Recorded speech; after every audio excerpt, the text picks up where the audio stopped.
The righteous will flourish like a palm tree. They grow like a cedar of Lebanon, planted in the house of the Lord. They will flourish in the courts of our God. They will still bear fruit in old age. They will stay fresh and green, proclaiming, the Lord is good and upright. He is my rock, and there is no wickedness in him. Baba, izwi lakho asikhulume ngokukholo nguwena, hayi ngokwazi nangokuqonda. Khuluma nathi neimpilo zabantwana bakho. Uziguqule in Jesus' name. Amen. So,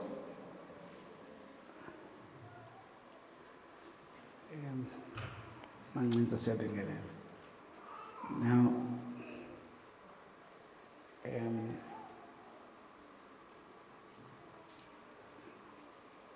so ngifuna ufuna isikolo sokugcina bese ngiyaqhubeka. Acts chapter 2 verse 42 bese ngiyaqala ngikhulume nani. Acts 2 verse 42. Izenzo.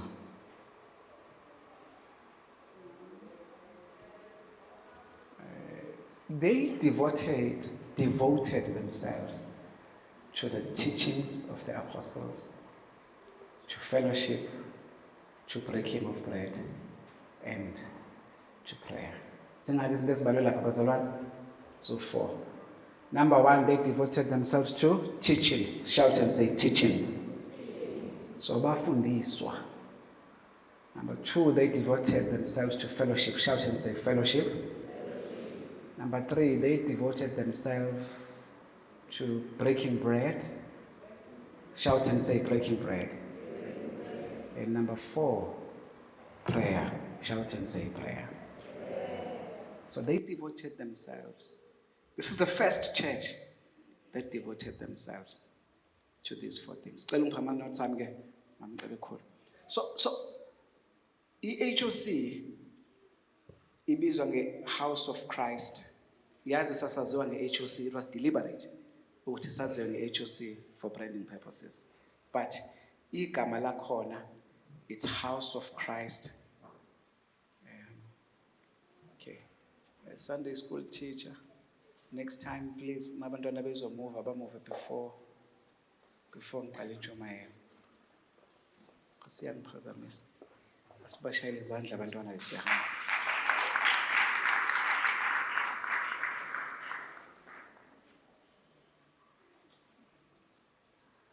Okay, so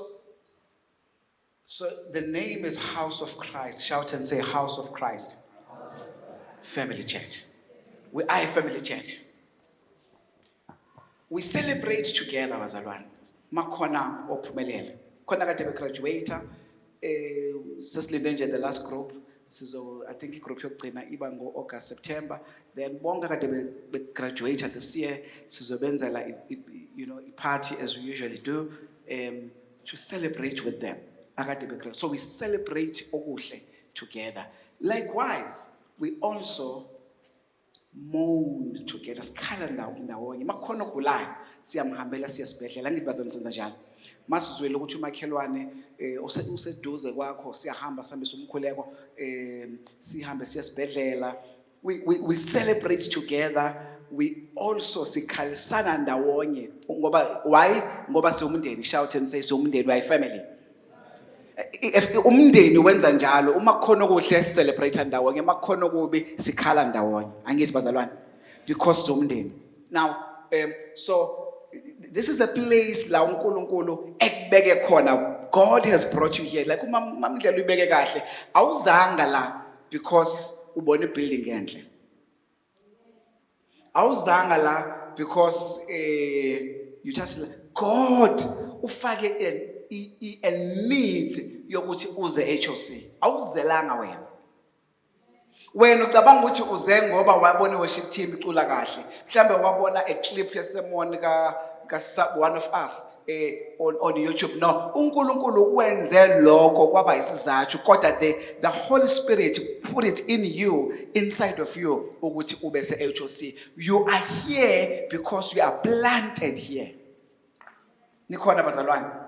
Abanye, they love the fact that I'm in business. They get an opportunity ukuthi babe access to me. I speak to them at any time. That's great. When ucabanga ukuthi uziswe leyo nto kanti uNkulunkulu ufake leyo as isizathu, but the truth is, it is God that brought you here. Tell your neighbor and say uNkulunkulu yena okulethela. So you are here for a reason, not because you like something, not because you like me. You can like me, but the truth is you will not always like me. So if the reason of coming here is liking me, uzobuya ucikeke because ngelinye ilanga ngizosho into ongayithandi.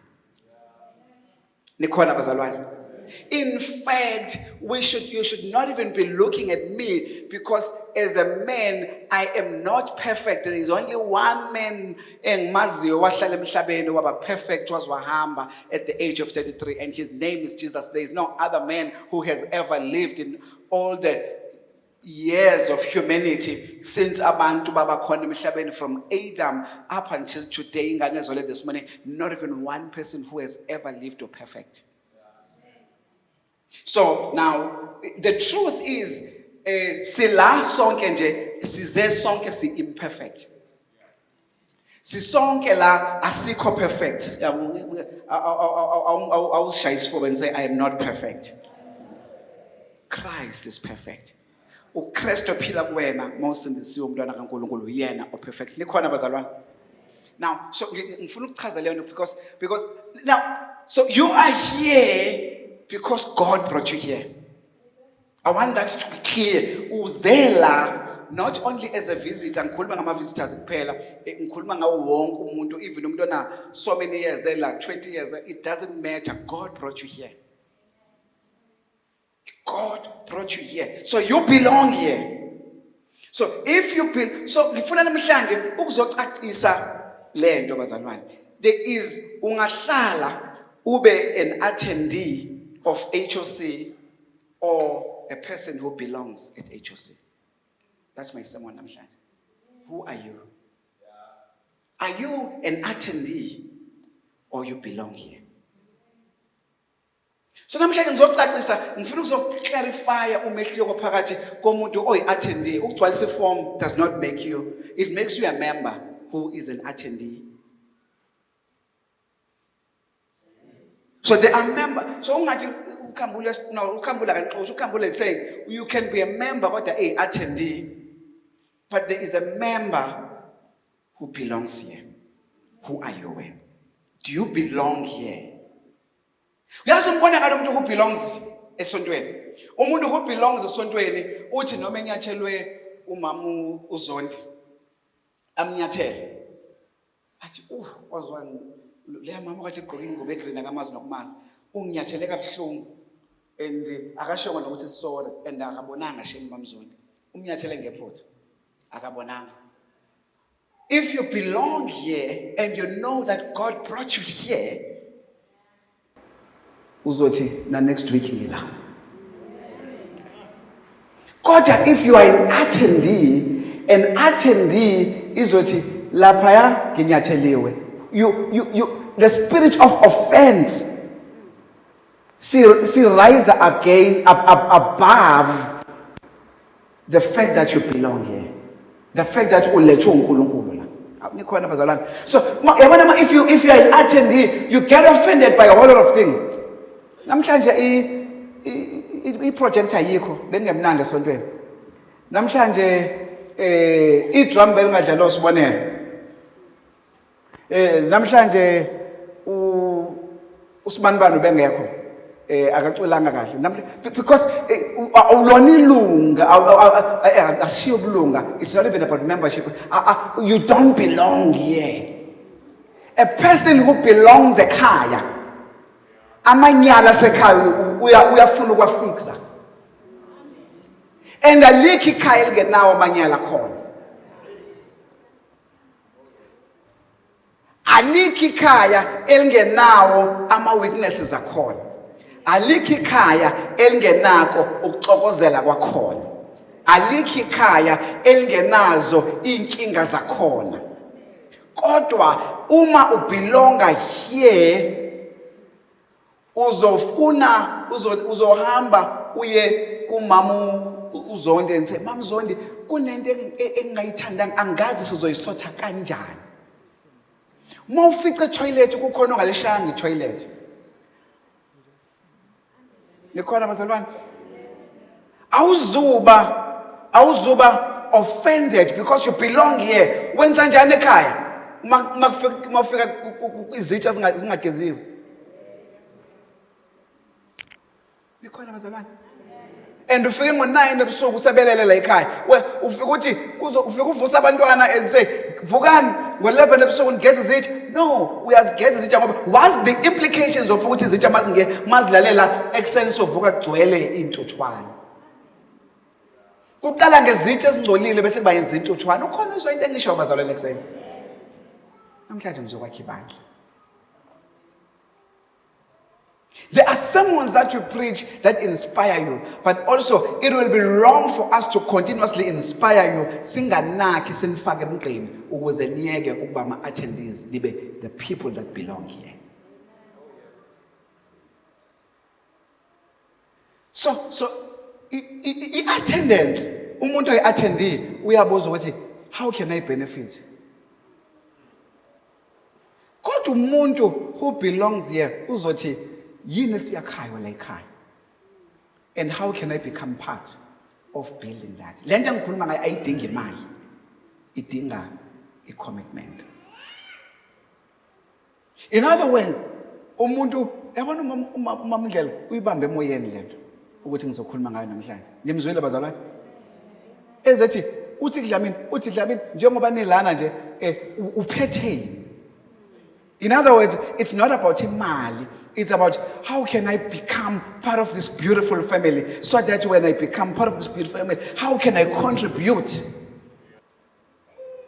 Nikhona bazalwane? So that's the thinking. Engifuna ni understand asambe mamcebisi. So namhlanje next one because so lithi iBhayibheli asibuyele back to the scripture. Lithi ke sithi scripture sesifundile, they devoted themselves to teachings, to fellowship, to breaking bread and prayer. But listen to this. I want to talk just for a minute to talk about the teaching part is important. The fellowship, we've come to fellowship. But number 3, to breaking bread. Breaking bread basically defines ukuthi uma khona uswele. Nikhona bazalwane, siyakwazi ukubona. Akuyena umfundisi obonayo, ibandla elibonayo. So you see, once saba a family and sabelonga, sesizokwenza njani? Sesizokwazi ukubona ukuthi ubani oswele. Sesizobuzana sonke ubani oswele. So that sizomobilize the resources sonke. Nikhona bazalwane, to say nangu sibanibani uswele. Therefore because uswele asimlekelele. Nangu sibanibani unenkinga. Ngoba unenkinga asimlekelele. Nangu sibanibani uthanda ukuphazamiseka endleleni yakhe yokukholwa. Senze njani? Asimlekelele. Nikhona bazalwane. So now you're not minding your own business, minding your own makeup, minding your own weave, minding your own issues, minding your own well-dressed suit and tie. No, you are now part of the family, and being part of the family is to look at each other's needs and each other. So when the first church yaqala naleyo nto leyo ukuthi yazi ukuthini, let's be devoted to the teachings, let's be devoted to breaking bread together, to fellowshipping together, and making sure that we pray together. That is the model of a church. Now, so if kukuthi again hambe ngeBhayibhelini kancane, there is I think uNehemiah So number one, when you belong, number one, Balan Pants, when you belong, you build. When you belong, you care about building. You become part of the family. Isingitshela ekhaya uma ungasebenzi ungahlala u10 years ungasebenzi bazokondla ekhaya ngale umadlana encane ekhona bazalwane ngiqamba manga. So ekhaya bafuna imali yakho kodwa ekhaya uhlela usuku lonke lalelakhe uhlela usuku lonke awusebenzi babuya ngo7 ebusuku awuphekile use right nalapho wrong. Niyabona into engizama ukuyiveza bazalwane ukuthi it's not about imali, it's about taking responsibility. Yazi ukuthini labantu abekho bayosebenza bayokwenza imali ukuze sikwazi ukuthenga igrocery la ekhaya. Now when the least you can do is ukuthi usukume uhambe uyoclean. Bangathi mabebuya ngo7 ebusuku bayoclean. Nikhona bazalwane? Then if that is the case, you are irresponsible. Two, they will then also they will then expect you at the very least ukuthi upheke ukuze mabebuya emsebenzini ngesikhathi baqeda ngo5 bagibele abatransport basuke eWilloton and then baye edolobheni ama-taxi abale bafike ekhaya ngo7 ebusuku. Imagine ufika ngo7 uqala phansi uyapheka kodwa kunentombazane nje ena 23 years ehlele ekhaya ayiphekile. Is that responsible? No. Nakanjalo. If you are part of the family, you are part of this family. You belong here. If you belong here, you are not an attendee. What's going to happen? You are going to look and say, how can I become part of this and build with you? HOC. Nehemiah. Figure in Jerusalem. Ubona in the book of chapter 2. Nehemiah, you find most of verse 17. Let's Bible. I said to them, you see the trouble we are in. Jerusalem lies in ruins, and its gates have been burned with fire. Come, let us rebuild the wall of Jerusalem, and will no longer be in disgrace. When Nehemiah ubona kuyi disgrace, ukuthi the gates are ruined. Kodwa sikhona samadoda. So what does Nehemiah do? Uthi, let me mobilize people engizokwazi ukuthi ngihambe ngiyokwakha nabo the gates and the wall. Ikhona bazalwane. Because I also told them about the gracious hand of my God on me and what the king had said. They replied, let us start rebuilding. So they began with this good work. Later, in the later verses, uthola abantu bemhleka. Ridicule. In fact, once waqala wathi umfundisi noma ngesimina enofa abafundisi noma yimina noma ukhuluma neoffice, how can I be part of this? How can I help? How can I become of assistance to make sure ukuthi ibandla liba ilento engifisa ukuthi libe yiyona. Nikhona bazalwane? Because the truth is we can never be perfect. Maybe there is an area where an office which is improve. And how can we improve that? And uNkulunkulu kulethela ukuze ube yiso lokubona wrong. Ebese ungahlebi ngabo bese wenza njani bese uzokulungisa. Likhona ibandla kuseni? Nisahamba nami namhlanje? So I want you to understand ukuthi uNkulunkulu kulethela not to attend but to belong. Tell your neighbor and say, I belong here. Asambe mama. Number two, be part of the solution. Be part of the solution. You see, an attendee is here to consume, to take, to receive. But a child and the son of the house and the daughter of the house is here to say, how can I give and then consume? How can I give? You see, law or attendee uzobuza ukuthi hey i-praise and worship angizwanga kahle namhlanje. There was one Sunday kwangekho praise and worship team. I don't know, a few weeks ago. Niyakhumbula lo Sunday? But those who belong came back because we're not here for the worship team. Sekhaya. We then received complaints, not complaints in a negative way. We received feedback from abazalwane saying, "Kwenzekani nge-worship team."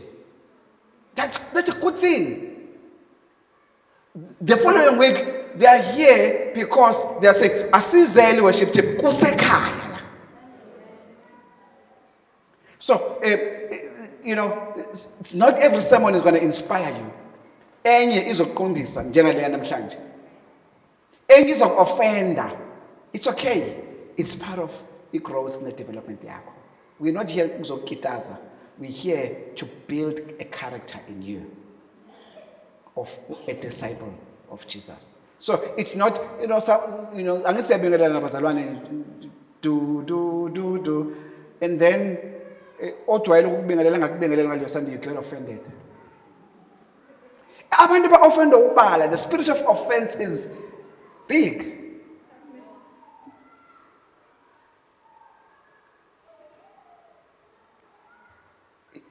An attendee izothi, what did the church do for me? Instead of saying, how can I give? Asambe man.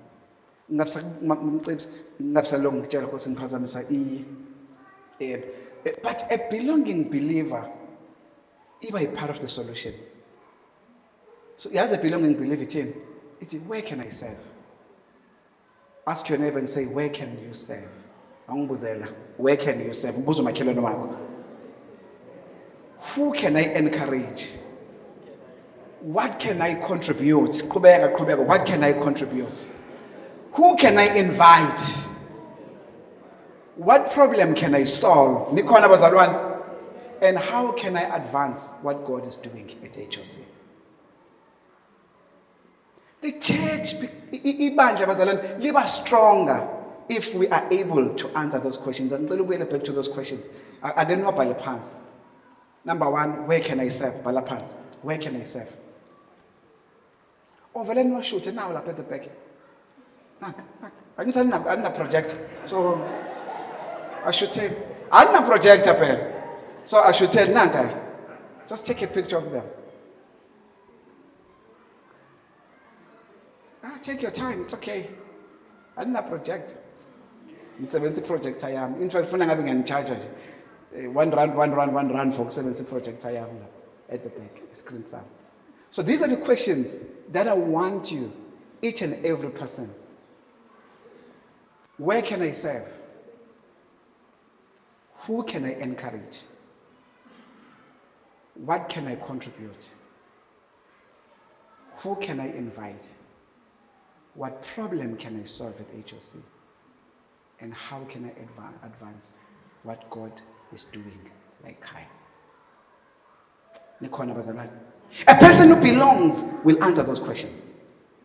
But an attendee is how can I consume? What can I do? How can I benefit? Every week, at least answer those questions and say, ubani ngam invite esontweni? Angapheli inyanga. Ubani, am I making sense, bazalwane? So ibandla likaNkulunkulu becomes stronger if we are able, each and every one of us is able to answer those questions.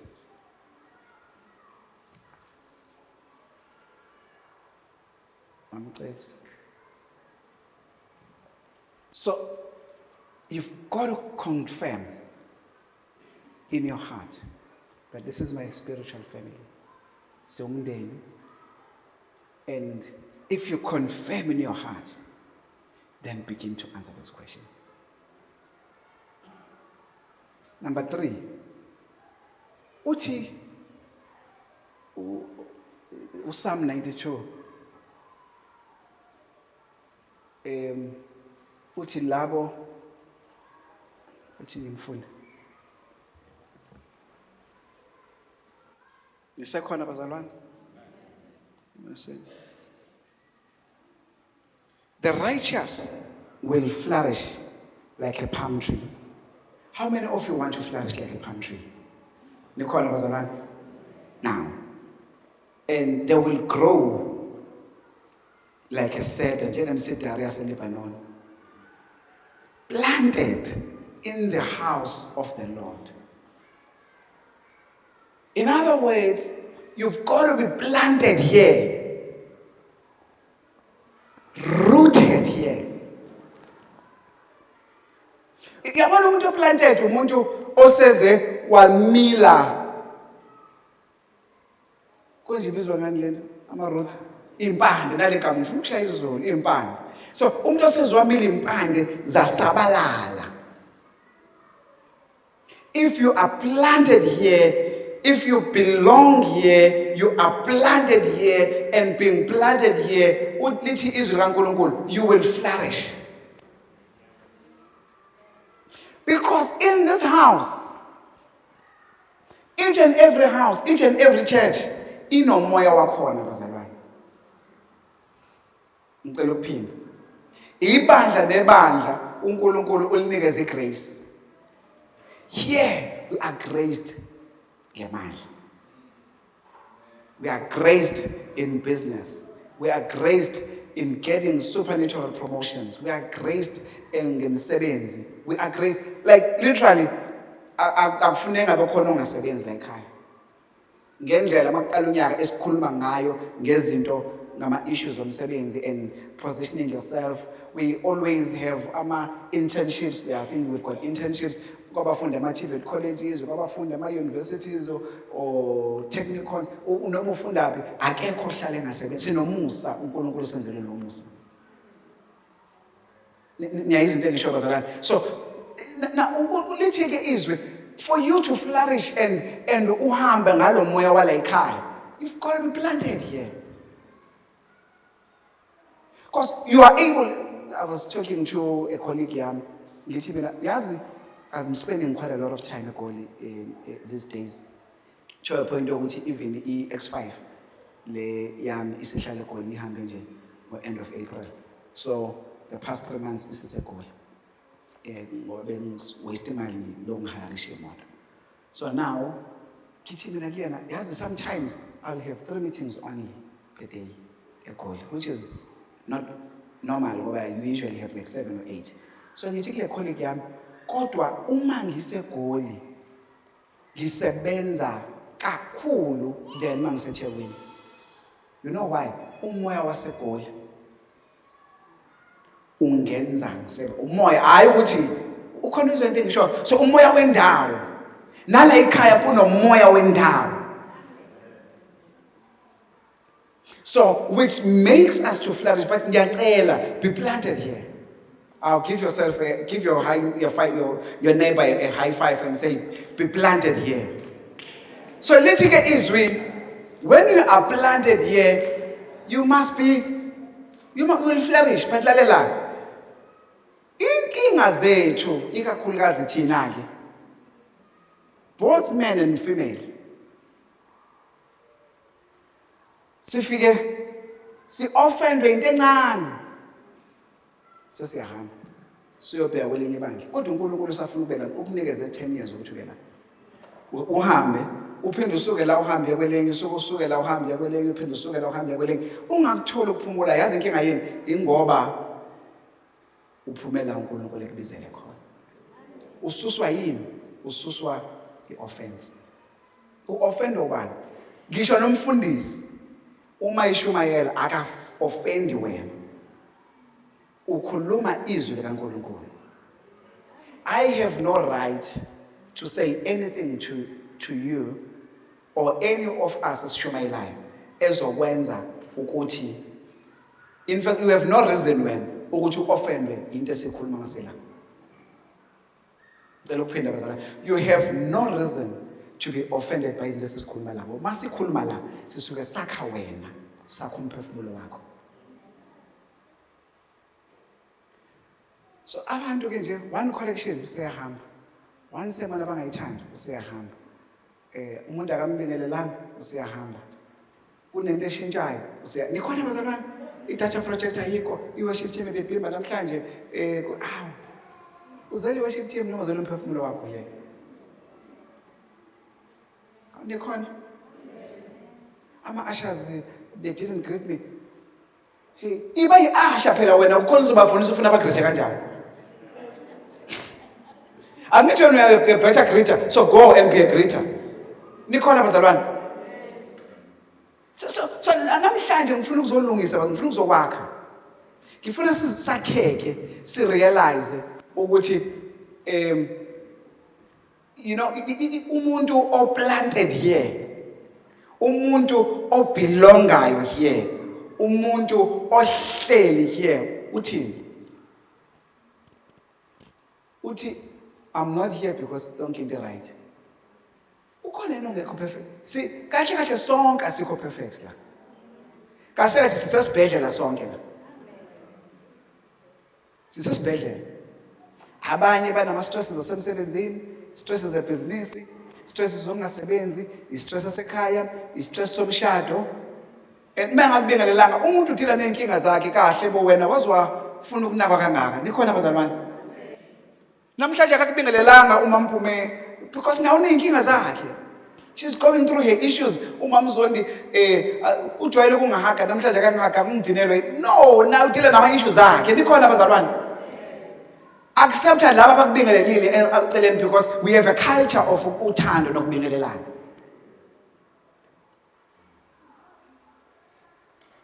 Tell your neighbor ukuthi we need to love each other. So number 4, there is only one visionary, but many carriers of a vision.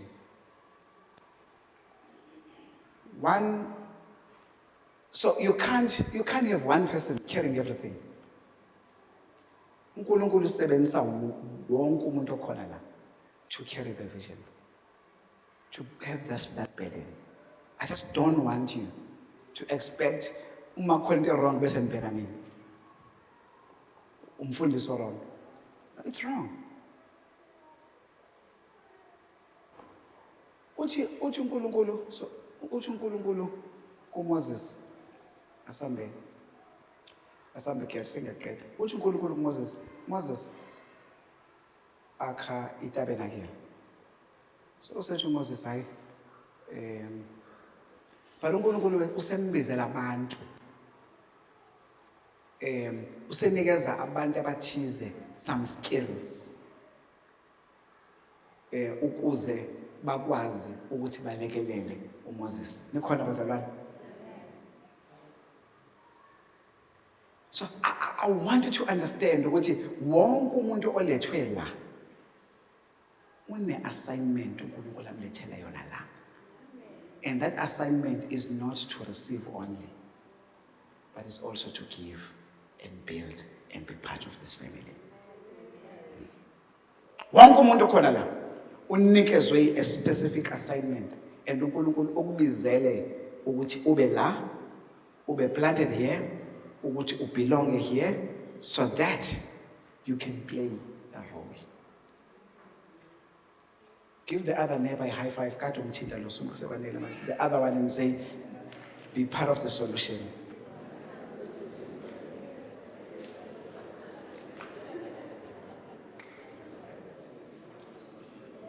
We all have to carry. Lithi iBhayibheli uMoses wayiphakamisa izandla kodwa kukhona abambamba izandla ngapha nangapha. IBhayibheli njalo uma iphakamisile izandla impi yayiba stronger. God has brought you here ukuzophakamisa izandla, to be part of the solution. Not to consume only. We all need consumption. Sonke siyadinga ukuqeniswa. Sonke siyadinga ukwakhiwa. Sonke siyadinga something from someone. But God wants you to give something. And what is it that you're going to give? We're going to go back to those 7 questions. How can I serve? What can I do? How can I become part of this? of what God is doing here, etc., etc. Number 5, and the last point. Belonging is revealed uma izinto zingahambi kahle. Yabona ibelonging uma nje ukuthi asinawo la ekhaya asinazo into zeinhlebo. Am I right bazalwana ngithi? Angisho? Mhlamba ma? Naturally. Engathi nazo okuyeke ngakwazi. Asinazo inkinga zeinhlebo, kuthiwa kunama camp, ikhempu kabani, yabo like asinazo lezo inkinga lezo. But ungahambi kahle izinto ungenzeka into eyodwa nje wrong, umuntu se-offended, usethi ayi kanjani bazalwane. If you are part of the family, amanyala sekhaya siyalungisa, umsebenzi kabe strong,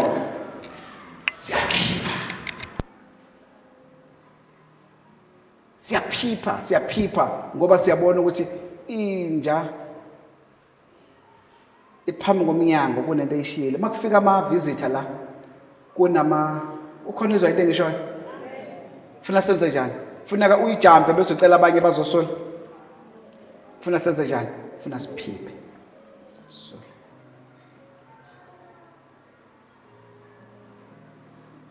and the truth is ukwenza umsebenzi kaNkulunkulu akuwona mahala. Kukhostana isikhathi. Kukhosta italente lakho. Kukhosta i-convenience. Ikhona bazalwane? Kukhosta i-comfort zone. But more importantly, it costs money. So being part of a family, you know, we worshiper, they come for rehearsals on Wednesdays. It's their time. It breaks their routine. And they come early on Sunday when usageze ekhaya. They're here. Bona kufuna bageze an hour before when, or a lot longer, to be here by 9:30. It costs. It moves. So ayikho into engayicost is anything. The ushers, they get here early. The intercessors, they get here early. They pray on Thursdays. They pray on Sundays. Ukhona uzwa into engisho bazalwane. So there is a cost. So angifuni ukuthi kube sengathi ngikwenza ukuseva kube into nje elula. If you are part of the family, you have to participate and do something. Am I talking to the right church? Siyakha namhlanje. So we're building you to become of the people. You're not an attendee. Namhlanje I'm moving you from being an attendee ngegama lika Jesu to being planted here.